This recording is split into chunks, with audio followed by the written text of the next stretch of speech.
On y va, on y va. Alors, la Mishnah, elle dit comme ça.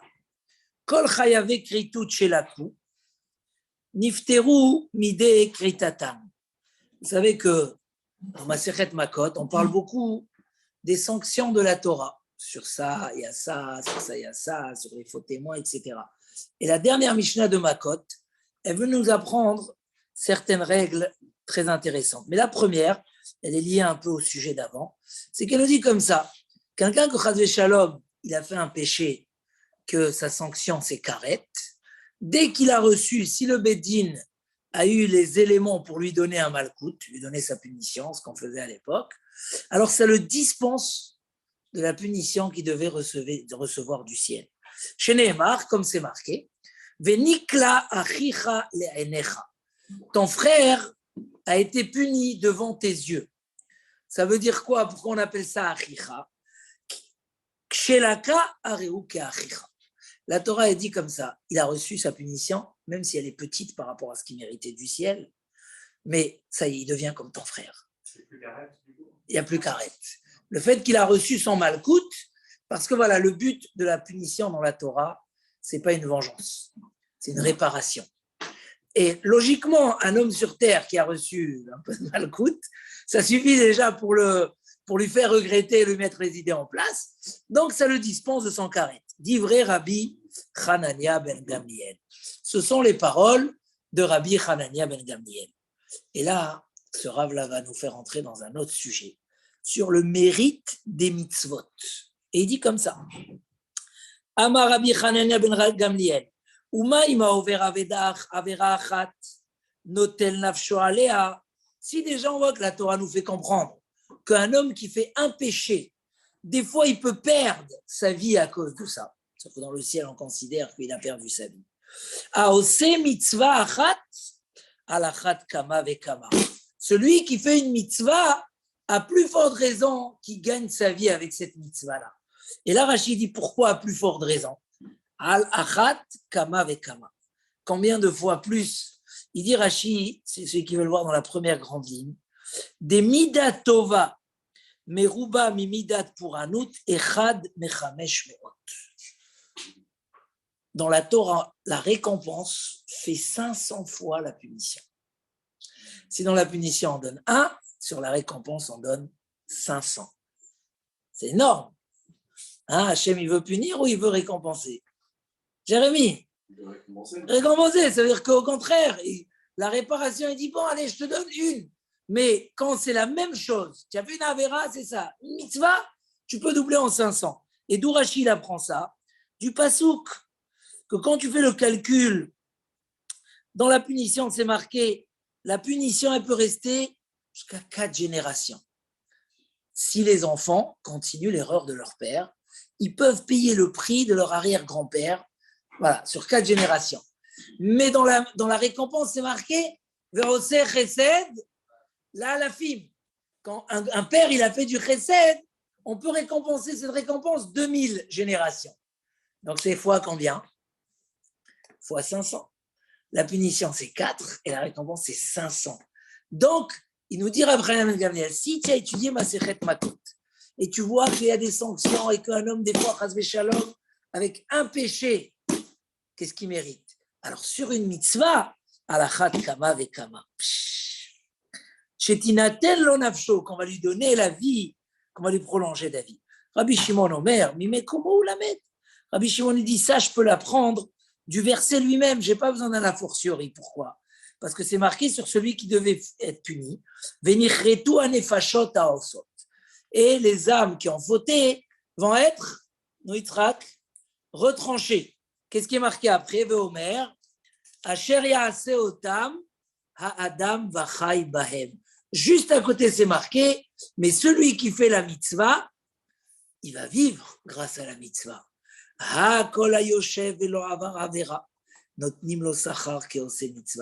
Il suffit qu'un homme se retient et il ne va pas faire le péché.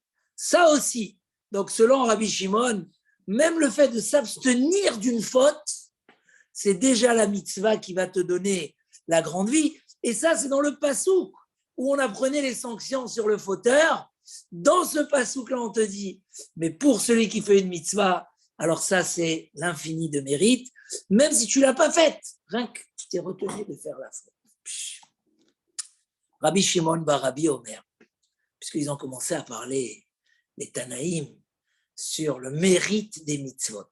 Il vient Rabbi Shimon, le fils de Rabbi, et il dit, Areu Omer, rak chazak, les bilti echol et adam, qui adam ou anefesh.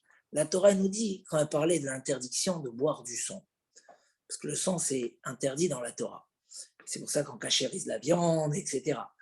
C'est marqué là-bas, renforce-toi, chazak, de ne pas manger du sang. Pourquoi la Torah écrit chazak? Du sang, c'est facile de ne pas manger, de ne pas boire. Il dit, Umaï, madame, chez Navcho, chez l'Adam Katsamimenu. Si déjà le sang qu'un homme, c'est cœur de lui. Mais malheureusement, s'il ne cachérise pas sa viande, il va le retrouver dans la viande. Mais de base, ce n'est pas quelque chose qui fait plaisir. Et la Torah, elle nous dit quand même, Haporesh mimenu mekabel sachar. La Torah nous dit, si tu ne bois pas le sang, tu auras un très grand mérite.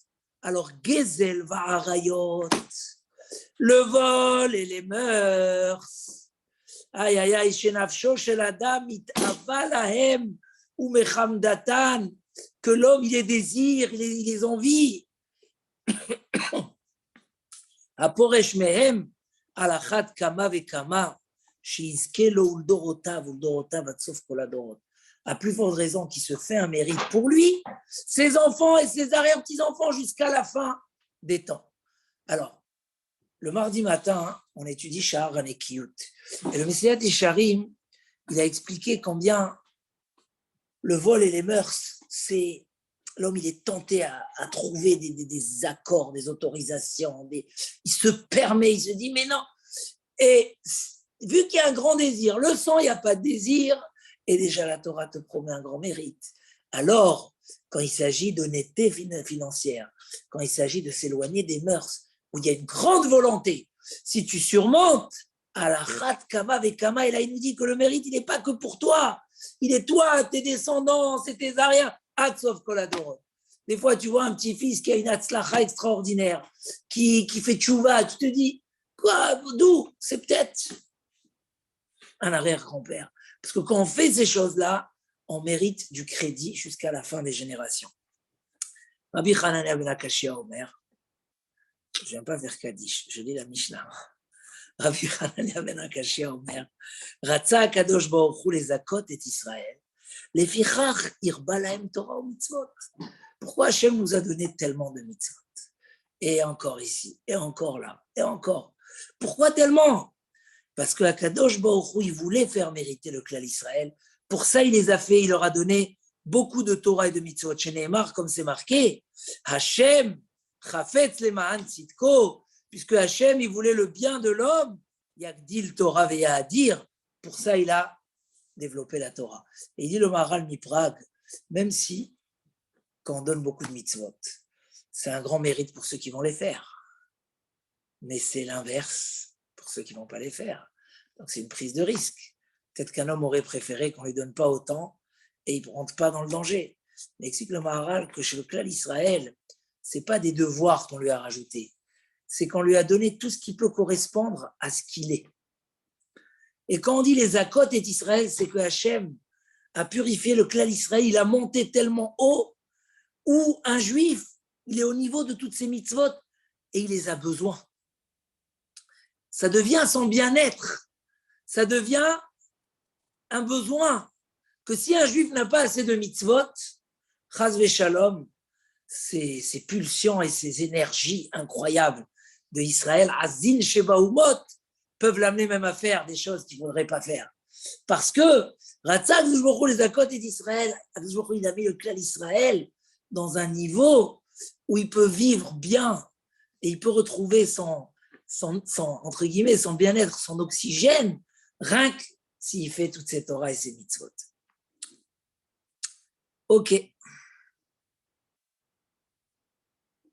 On va sauter un petit peu le sujet qui concerne la Gemara Makot et on va aller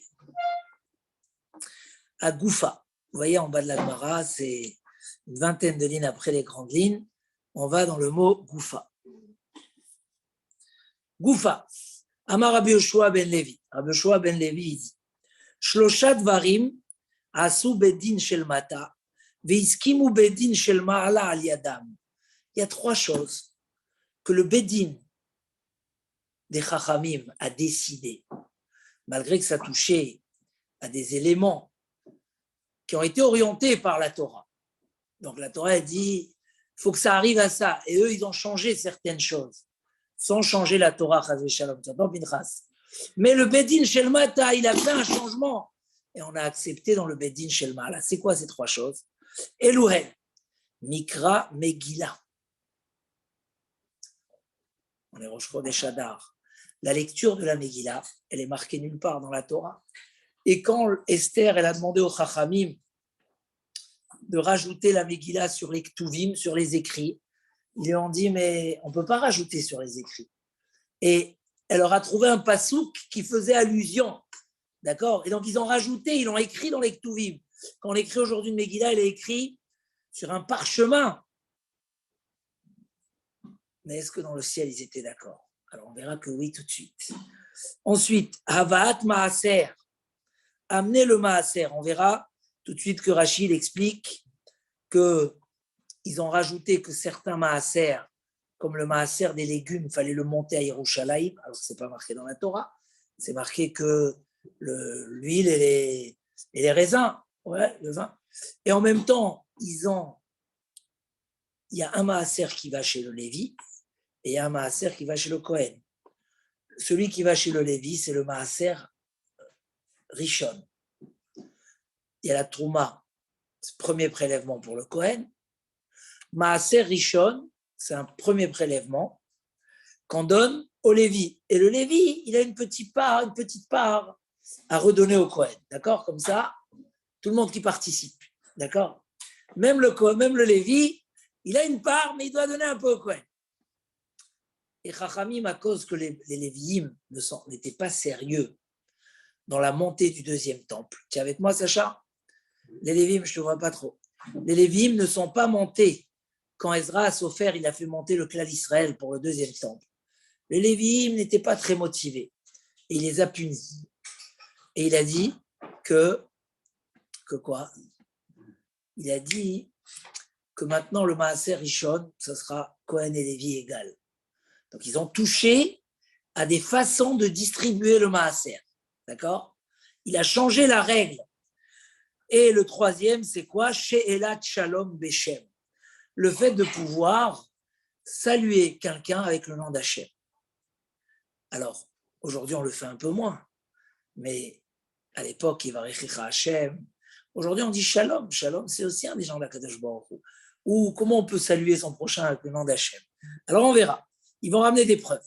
Mikra Megillah, la première chose que le Bédin il a fait, c'est Mikra Megillah, dirtiv, Kimu ve Kiblu ha-Yehudim. Dans un mois et demi, on arrive. Kimu ve Kiblu ha-Yehudim, les Juifs ont accompli et ont accepté. S'ils ont accompli, c'est qu'ils ont accepté. Alors, c'est quoi Kimu ve Kiblu ha-Yehudim? Kimu le ma'ala, maché Kiblu le mata. En fait, Kimu, c'est dans le ciel. On a validé dans le ciel maché Kiblu le mata, ce que le clan d'Israël a accepté sur lui en bas. Kimu ve Kiblu. Donc, on voit que dans le ciel, ils ont accepté qu'on écrit la Megillah et qu'on instaure de lire la Megillah tous les Purim. Et c'est pour ça qu'on fait une bracha, Asher Kideshan ou Bemitzvotav. She'elat Shalom, saluer son prochain avec le nom d'Hachem. C'est marqué dans le Pasuk, Veine Boaz ba mi Bethlehem, Vayomer la Kotzrim Hashem imachem. Boaz venait de Bethlehem et il a vu là-bas les gens qui étaient dans le champ, c'est dans la Megillah de Ruth, les gens qui étaient en train de récolter à manger. Il leur a dit Hashem imachem, Dieu est avec vous. Donc, comment tu peux dire le nom d'Hachem? Et lui, il a dit Adoshem avec le vrai nom d'Hachem. Et de là, ils ont accepté dans le ciel que puisque tu viens, c'est intéressant parce que sauf si c'est un manque de respect, pourquoi ils ont accepté? Je viens et je motive et j'encourage mon prochain avec le nom d'Hachem.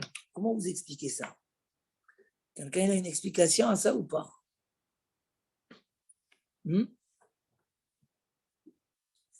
on peut encourager son prochain, Hashem imachem. Là, on va voir 26 ici. Bon. Pas forcément. Ok. Ah voilà. Ici, il ramène au nom du Ritva que la raison pourquoi il faisait ça, pour habituer les gens à penser que la source de leur bénédiction, c'est Akadosh Baruch. Donc c'est comme on dit à son prochain, Bezrat Hashem, tu auras Hatzlacha. S'il lui dit avec le nom d'Hashem, c'est bien. Pour habituer les gens, et donc que, et il dit la même chose, que Shalom, c'est un des noms d'Akadosh Baruch Hu, et nous on salue notre prochain en disant Shalom, Shalom. Veomer, et il ramène le pasouk pour dire que ça a été validé. Hashem imecha gibor echaim. À un autre moment, on voit dans les prophètes qu'il salue et il renforce celui qui allait faire la guerre. Qu'est-ce qu'il lui a dit?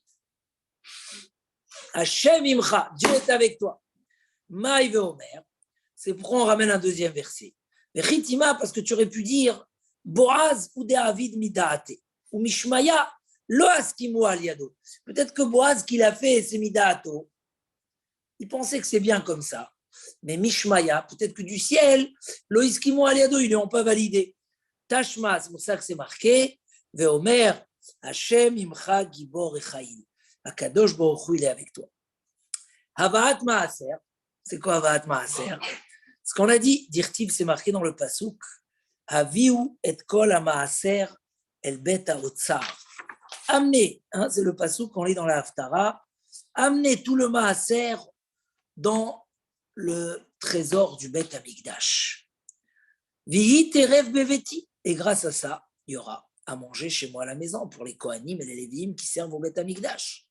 Ubachanunina bezot amar Hashem tsevakot. Testez-moi avec ça, il dit Hashem.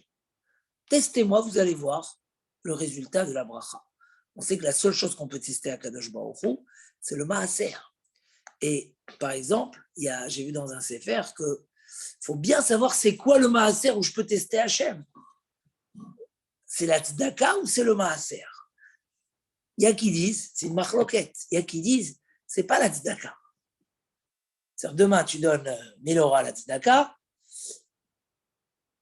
c'est pas cette mitzvah que tu peux tester Hashem avec. C'est le fait que toi, tu donnes maaser sur ton argent. Vous voyez la différence? Mais il y a qui disent que non. Tout ce qui est lié à tzedaka et chesed, ça rentre dedans. C'est une marloquette. En tout cas, vous me testez avec ça. Im lo eftach lachem et arubot hashamayim. Si je vous ouvrirai pas les fenêtres du ciel, varikoti lachem beracha ad belidai. Et je vous enverrai de la bracha sans fin. C'est quoi ad belidai? C'est une bracha que vous allez entendre très souvent. C'est bien d'apprendre cette bracha-là. Varikoti lachem, je vous verserai beracha de la bracha ad belidai. Qu'est-ce qu'on dit? Amen. Non, mais connaître, c'est quoi cette bracha? Je vous enverrai. La Gemara dit Maya ad belidai. Ça veut dire quoi sans fin? C'est quoi sans fin? Amar Rabbi Rami Barav, Ad sheivlu siftotechem milomar dai. Jusqu'à que vos lèvres vont se fatiguer à dire le mot dai. Ça suffit, j'ai trop. Alors, moi, je suis toujours étonné de cette bracha. Parce que sur la bracha, on ne dit pas stop. Alors, pourquoi la Gemara nous dit je t'enverrai une bracha sans fin? C'est quoi Adbilidai? Que les lèvres n'arrivent plus à dire dai. Alors, il explique ici, il ramène le nom du Even Ezra.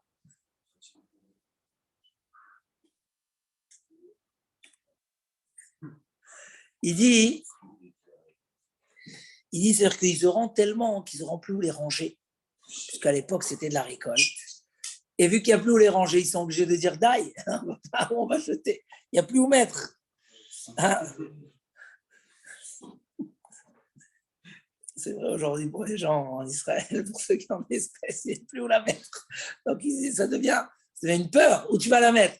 Donc Adbelidai, il dit, voilà, Keilou Kiviachol, et il y a qui disent que les deux lettres qu'on n'utilise pas avec la bouche, c'est dai. D'après, vous savez qu'il y a des lettres qu'on utilise avec la gorge, avec les dents et avec les lèvres. Et apparemment, dai, ça ne sort pas des lèvres. dans Boomap. Je ne sais pas si vous connaissez un petit peu les règles du Dikdouk. Mais en tout cas, la Miladai, on ne fait pas. Et là, tellement tu auras de la bracha que. Bon, l'Omeshani. En tout cas, Maya de Ok. Donc, c'est trois choses qu'ils avaient instaurées. Donc, comme on a dit, le Maaser, il est marqué dans la Torah. Et on parle ici plus de Maaser, de la récolte, etc. Mais ça voudrait dire que le pasuk, il était d'accord avec ce qu'ils ont changé dans le Maaser. Et donc, ok. Amar Rabbi Elazar, Begimel Mekomot, Ofia Ruach HaKodesh, dans trois endroits, quand il y a eu un grand problème, il fallait trancher du ciel. Il y a trois endroits où s'est dévoilé le souffle divin pour donner la réponse à ce que les Chachamim. Bebet Dino Shel Shem, dans le Beddin de Shem. Shem, c'est Shem ben Noach, le fils de Noach qui avait une yeshiva, et que là-bas on étudiait Abraham Avinu, Yitzhak et Yaakov, les Shvatim. Donc dans son Beddin, Bebet Dino Shel Shmuel Aramati, dans le Beddin de Shmuel Anavi, ou Bebet Dino Shel Shlomo.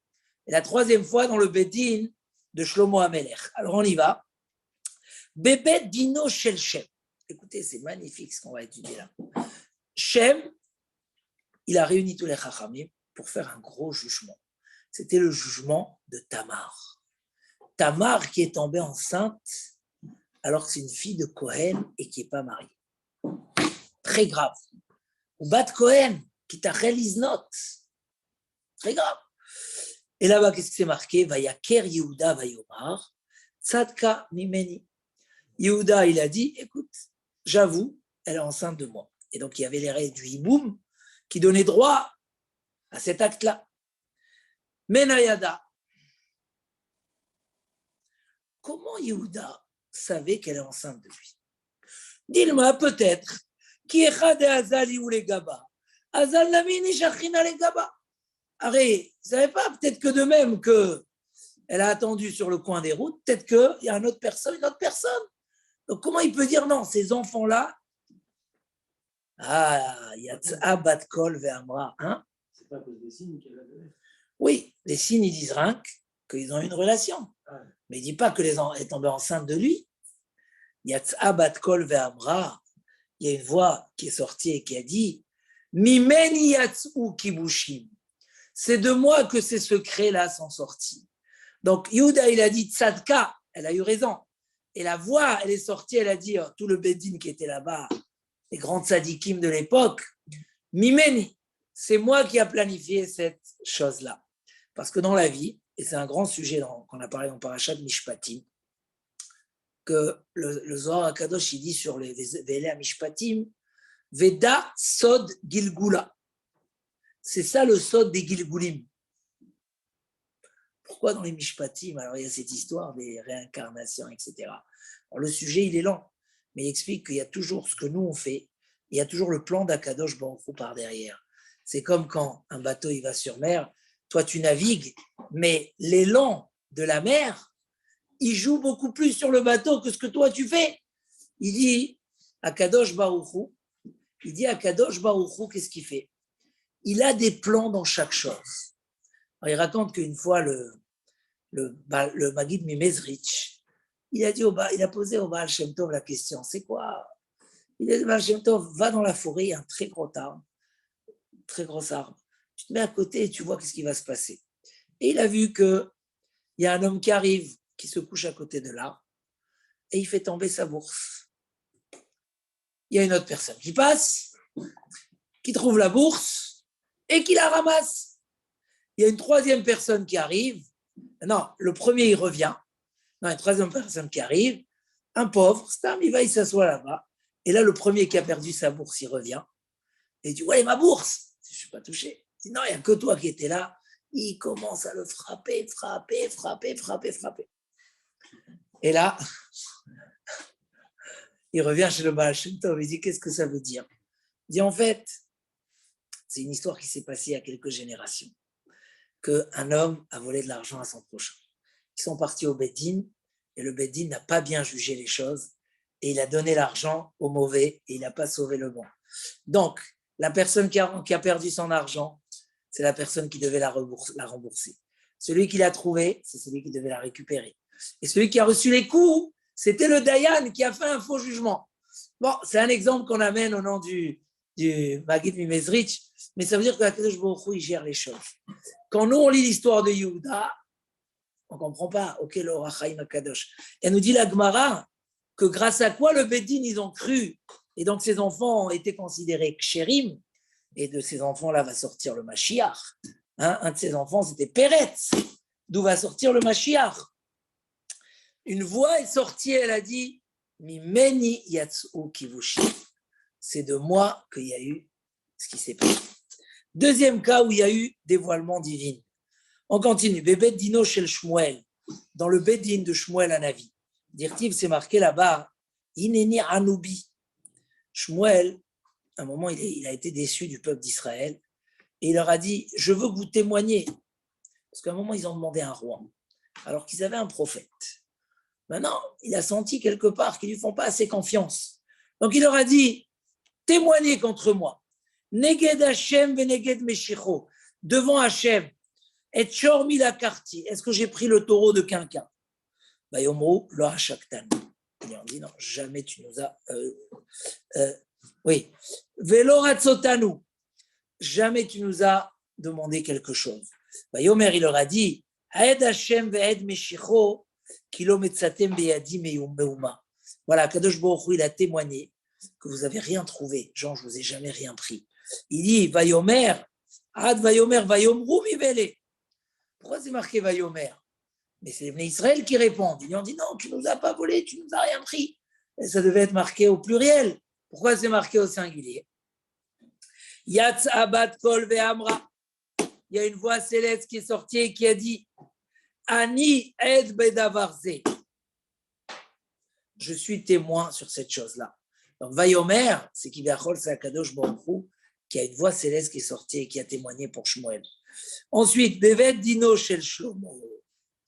Une troisième fois où Hachem a intervenu dans la justice, c'est dans le Bet Din de Shlomo Amelech. Vous connaissez l'histoire des enfants? Deux femmes dormaient dans une maison. Ils ont eu les deux un enfant. Chacun, il a un enfant. Le problème, c'est qu'il y a une qui a dormi sur son bébé et qui l'a tué. Et le matin, elle a mis son bébé ailleurs, elle a dit, c'est à moi le vivant et c'est à toi le mort. Et l'autre a dit, non, c'est à moi le mort. Et ils se sont disputés, ils sont arrivés devant Shlomo Amelech. Qu'est-ce qu'on fait? À qui appartient le bébé vivant? C'est au début de l'histoire du roi Salomon. Le jugement de Salomon. Je vois que tu écoutes. Dirtiv, c'est marqué là-bas. Vayan Amelech Vayomar. Le roi, il a répondu, il a dit comme ça. Tnoula et ayeled achai ve'amet al temituhu. Lui, Shlomo Amelech a dit, vous savez quoi? On va couper l'enfant vivant. On va partager moitié-moitié. Alors, il y a une qui a dit, ok, il n'y a pas le choix. Et l'autre, elle a dit, non, non, non, non. Alors, Shlomo Amelech, il a dit, maintenant, je comprends, c'est qui la vraie mère. Vayomer, il a dit, Vayan Amelech tnoula et ayeled achai. Donnez-lui l'enfant vivant, c'est à elle. Ve'amet al temituhu. Ki imo, c'est sa mère. Menayada. D'où il sait que c'était elle? Dilma arumema arema. Peut-être qu'elle a rusé. C'est quoi l'histoire là-bas? Comment elle pouvait ruser? Peut-être que c'était une femme intelligente. Et que tout simplement, elle a compris le jeu de Shlomo Amelech. Et donc, elle a joué le jeu. C'est vrai que derrière ce jeu, il y avait une intelligence de voir. Parce que celle qui n'est pas sa mère, et juste elle est jalouse, elle ne veut pas prendre la charge de cet enfant toute sa vie. Donc, elle est jalouse. Et l'autre, non. C'est la logique simple. Ce n'est pas suffisant. Peut-être que ils n'ont pas compris ou ils ont compris. Il dit, il y a une voix qui est sortie qui a dit, c'est sa mère. Il dit, Rava Mimai. D'où tu sais que c'est la voix céleste? Qui te dit que ces trois choses-là, c'est la voix céleste? Dilma Yehuda. Vous savez, la Gemara, elle n'accepte pas les choses directes. Elle va analyser. On a amené Yehuda, on a amené Shmuel Hanavi, et on a amené Shlomo Amelech. Là, on a dit comme ça. Dilma, peut-être, Yehuda, qui vend des chashiv yachiv et yomi. Veitremi des chazinan ou chazkinan. Et l'on chazinan ou chazkinan. Il dit peut-être que tout simplement, Yehuda, il a fait les calculs. Il a vu qu'elle était à 3 mois de grossesse ou à 6 mois de grossesse, à peu près. et que ça correspondait exactement. Donc, qui te dit que c'est une voix du ciel qui est sortie?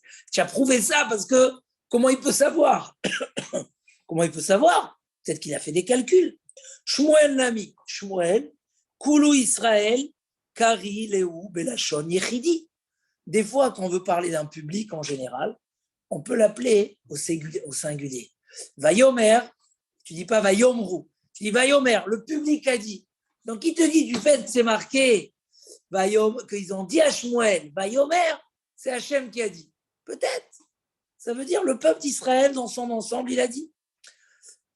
Comme c'est marqué, Israël noshar b'Hachem.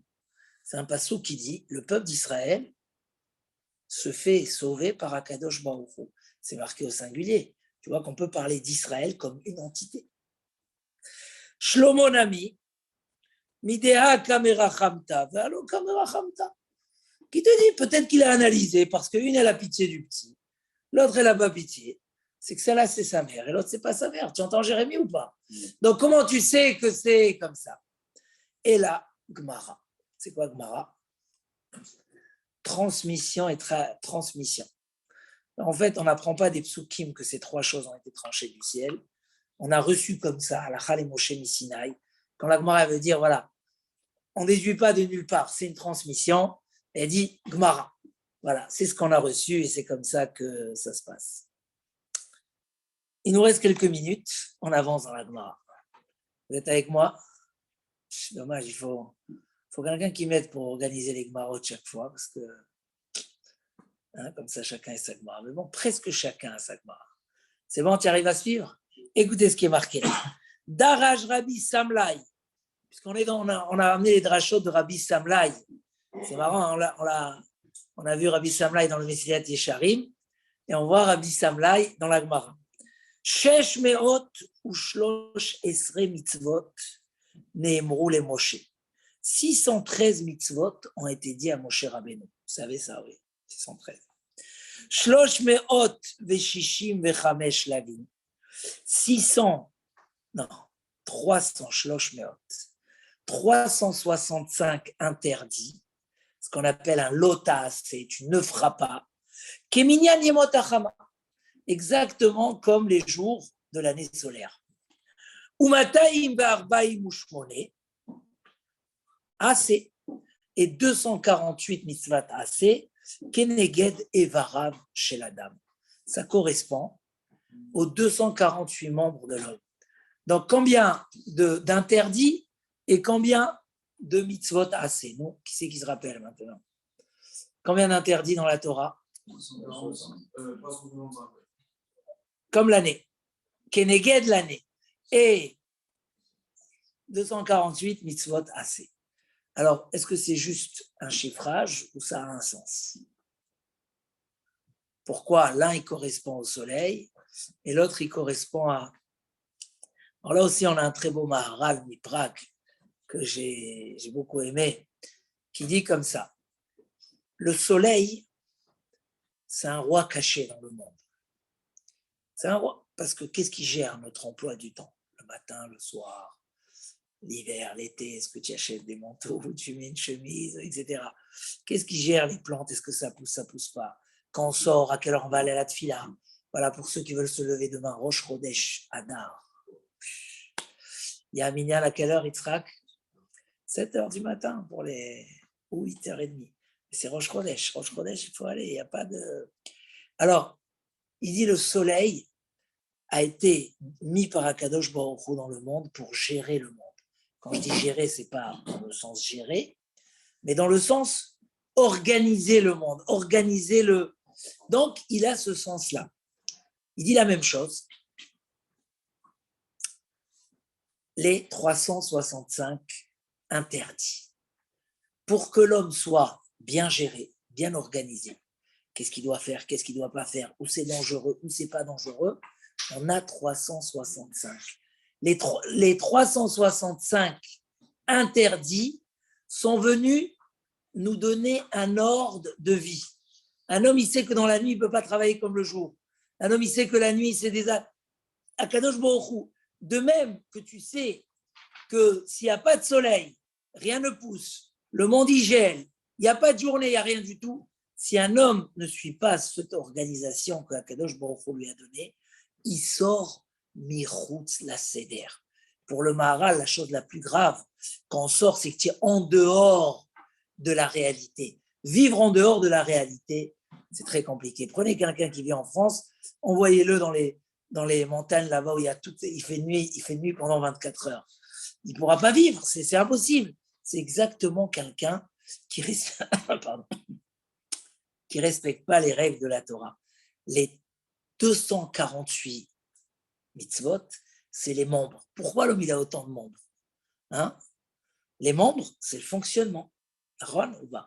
C'est avec ça qu'on fonctionne. Chaque main est importante, chaque doigt est important, chaque organe est important, chaque détail, c'est ça les mitzvot. Rabotai, si on a compris ce secret du Maharal, on ne va pas négliger aucune mitzvah. Chaque mitzvah assez t'amène vers un succès, t'amène vers quelque chose. Il n'y a pas stam, on t'a collé des mitzvot, fais ça, etc. Non, chaque mitzvah, un homme qui n'a pas le mérite de faire du chesed, de la tzedaka, qui ne fait pas son Shabbat, qui ne fait pas ci, qui n'est pas marié, ainsi de suite, il lui manque, chas shalom, un organe. Aïe. Donc, si on voit un petit peu tous les interdits, on dit toujours, parce que beaucoup de fois j'ai eu cette question de gens qui sentent que le Shabbat c'est une contrainte pour eux. Alors, on leur dit, il suffit que tu demandes à ceux qui passent Shabbat, et tu verras que ce n'est pas une contrainte, mais ce n'est pas une raison suffisante. Pour moi, c'est une contrainte. Mais quand on a compris qu'un homme, il est impossible de trouver un peu de tranquillité, impossible de se retrouver sans ces interdictions, l'homme, il comprend en fait que c'est un cadre qu'on lui a mis pour trouver son bonheur. Donc, ce n'est pas du tout une contrainte. Ce n'est pas du tout. Parce que si tu pouvais prendre ta voiture Shabbat, il n'y a plus de Shabbat. Si tu pouvais prendre ton téléphone ou ton ordinateur Shabbat, il n'y a plus de Shabbat. Et si une femme, après qu'elle a préparé tout le Shabbat, elle avait le droit de rajouter une petite salade, elle ne serait jamais assise à table Shabbat. Ça veut dire comprendre que ce que Akadosh Baruch Hu nous a interdit, ce n'est pas des contraintes, c'est des choses qui nous permettent d'avoir le moyen. Un homme ne peut pas avoir un vrai couple si ce n'est qu'il se prive de tout autre, et ainsi de suite. Ça veut dire que comprendre que c'est un cadre de vie exactement comme ce que le soleil, quand il se couche la nuit, c'est pour stopper, d'accord? C'est pour donner le côté, voilà, la même chose, il y a un cadre. 365, comme le soleil qui gère et qui donne de l'ordre dans le monde, 248, comme les organes, comme nos membres qui sont utiles pour nous permettre de faire ce qu'on doit faire. C'est ça le sens et le bonheur des mitzvot. Pour terminer, il dit Rabbi Amnouna, Maïkra, où tu sais que dans la Torah, où on sait qu'il y a 613 mitzvot? Allez, Ethan, petit contrôle. Où c'est marqué qu'on a reçu 613 mitzvot? Tu les as comptés? Vous savez qu'il y a une grande marloquette entre les Rishonim. C'est quoi les 613 mitzvot? Le Rambam, il les a cités, mais le Ravad, sur certaines, il n'est pas d'accord. C'est pas ça, c'est une autre. C'est-à-dire quand tu calcules dans la Torah, c'est pas évident, il y a des avis. Il y a qui disent que ça rentre dans les mitzvot. Il dit que non. Alors, où on sait qu'il y a en tout 613? Pourquoi quand le Rambam, il écrit son livre Sefer HaMitzvot, 613? Où il sait qu'il faut arrêter à 613? Parce qu'à cause de ça, tu dois des fois emboîter deux mitzvot. Des fois, tu dois en séparer. Comment on sait, nous, Dan? Maïkra, c'est quoi le pasuk? Torah tzivalanu Moshe Moracha. Torah. Donc Moshe nous a hérité une Torah. Torah, c'est combien en valeur numérique? Shit. Shit mea vechatsa. Torah, c'est 613. Tav, c'est 400. Resh, c'est 200. Vav et He, c'est 11. Donc ça fait 611. Et les deux qu'on a entendus d'Akadosh Baruch Hu direct, c'est quoi les deux qu'on a entendus d'Akadosh Baruch Hu direct? Anochi et Lo Yelecha. C'est les deux que Hachem nous les a dit en direct. Donc quand on dit Torah Tzivalanu Moshe, c'est-à-dire que Moshe, ce qu'il a ordonné, avait 611. Plus les deux que Akadosh Baruch Hu nous a dit lui-même, ça fait 613. Il dit Anochi et Lo Yelecha mipi agvura shamanum. Anochi et Lo Yelecha, on les a entendus d'Akadosh Baruch Hu directement. Voilà, Chazak Ubaor pour ce soir. On va faire Arvi de Rosh Chodesh et après il y aura des brachot, des Hashem. Hatzlacha, des bonnes nouvelles.